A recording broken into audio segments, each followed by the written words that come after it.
Praise దల్లా దేవుని నామకి స్తోత్రములు కలిగిన గాక. దేవుని బిడ్డలారా, సబ్స్క్రైబ్ చేయనటువంటి వారు సబ్స్క్రైబ్ చేయండి, లైక్ కొట్టండి, అనేకులకు ఈ యొక్క వాక్యాలను ఫార్వర్డ్ చేయండి. వాక్యం చదువుకుందాము. యాకోబు పత్రిక 1వ అధ్యాయము 19వ వచనం. యాకోబు 1వ అధ్యాయం 19వ వచనం.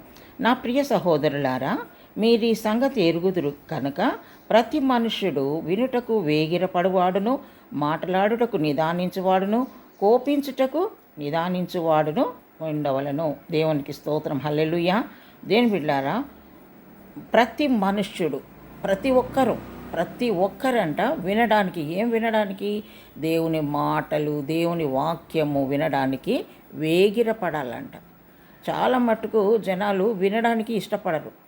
ఎవరైనా ఏదైనా మంచి సలహాలు ఇచ్చినా వినటకు ఇష్టపడరు, మంచి బోధ చేసినా వినడానికి ఇష్టపడరు. కానీ వాక్యం సెలవిస్తుంది, వినుటకు వేగిరపడాలంట. వినడానికి ఒక మంచి మాట మనము వినాలంటే పరిగెత్తి వెళ్ళి మనం దేవుని యొక్క మాటలు వినాలి. వేగిరపాటు రావాలి, తొందరపాటు రావాలి వినడానికి. దేవునికి స్తోత్రం. హల్లెలూయా. మనము అసలైన దేవుని మాటలు వినము, మంచి మాటలు మన చెవులకు ఎక్కవు. ఇలాంటి మాటలన్నీ చెవి పెడతాము, కానీ దేవుని మాటలు మాత్రము వినం. దేవుని బిడ్డలారా, మరి దేవుని మాటలు వినడానికి మనము వేగిరపడాలని దేవుని యొక్క వాక్యం సెలవిస్తుంది. వేగిరపడవాడు, మాటలాడుటకు నిదానించువాడు. కొందరు గడగడ గడగడ గడగడ వాగుతూనే ఉంటారు నాన్ స్టాప్గా. ఎదుటోడు వింటున్నాడా లేదా అని గమనించరు, కానీ మాట్లాడుతూనే ఉంటారు. కొందరు ప్రార్థన చేయమంటే మాత్రము నోట్లో నుంచి మాట వెళ్ళదు, వాయిస్ వెళ్ళదు, కానీ అనవసరమైనటువంటి మాటలు మాత్రము పెద్దగా మాట్లాడుతుంటారు. చాలామందిని నేను ఎరుగుదును. దేవుని బిడ్డారా, చాలామంది స్త్రీలు మరి నా దగ్గరకు వచ్చినటువంటి వారు చాలామంది ఉన్నారు. అలాగూ గట్టిగా మాట్లాడుతూ ఉంటారు. ఏదన్నా విషయం నాకు చెప్పాలంటే గట్టిగా మాట్లాడుతుంటారు. ఎవరన్నా అనుకోవాలి, ఈ పాశ్రమకి ఇంత చెవుడా అని అనుకోవాలి, అట్లా మాట్లాడుతూ ఉంటారు. అదే అమ్మ కొద్దిసేపు ప్రార్థన చేసుకుందాం, మరి ప్రార్థన చెయ్యండి అని చెప్తే మాత్రము పక్క వాళ్ళు ఆమెన్ అనడానికి కూడా వాయిస్ బయట వినపడదు. అంత లోపలిపోతుంది నోరు, వాయిస్, స్వరం. దేవుని బిడ్డ, అది కాదు. ప్రార్థన చేయాలన్నా పెద్ద వాయిస్ పెట్టి మనం ప్రార్థన చేయవచ్చు.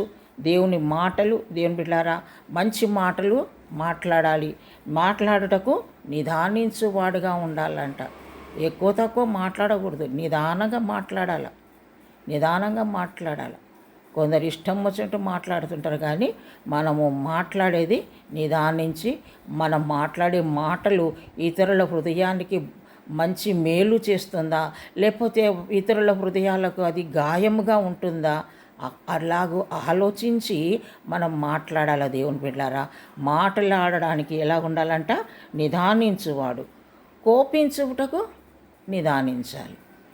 కొందరికి అంటారు కదా, ముక్కు మీదనే కోపం అని అంటుంటారు కదా.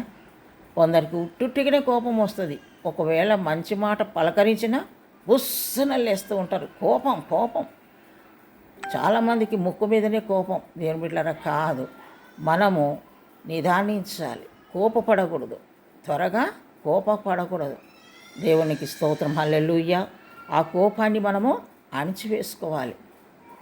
కోపము దేవుని నీతిని నెరవేర్చదు. దేవుని బిడ్డలారా, అంత కోపం ఉంటే పనికి రాదు.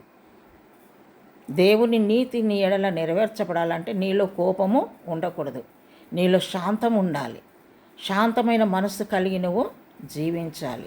దేవునికి స్తోత్రం. హల్లెలూయా. అలాగూ జీవిస్తే దేవుడు గొప్ప సంతోషము చేత నిన్ను ఆశీర్వదిస్తాడు. కాబట్టి ఈ మాటలు వింటున్నటువంటి మీరు వినుటకు వేగిరపడాలి. అంటే మంచి మాటలు, దేవుడి యొక్క వాక్యం. మాట్లాడుటకు నిదానించువాడు. ఏది మాట్లాడినా కొంచెం ఆలోచించి మాట్లాడాలి. కోపించుటకు నిదానించువాడు. కోపడ్డానికి కూడా ఆలోచించి కోపడాలి. ఇష్టం వచ్చినట్టు నోరు పడేసుకోకూడదు. దేవునికి స్తోత్రం. హల్లెలూయా.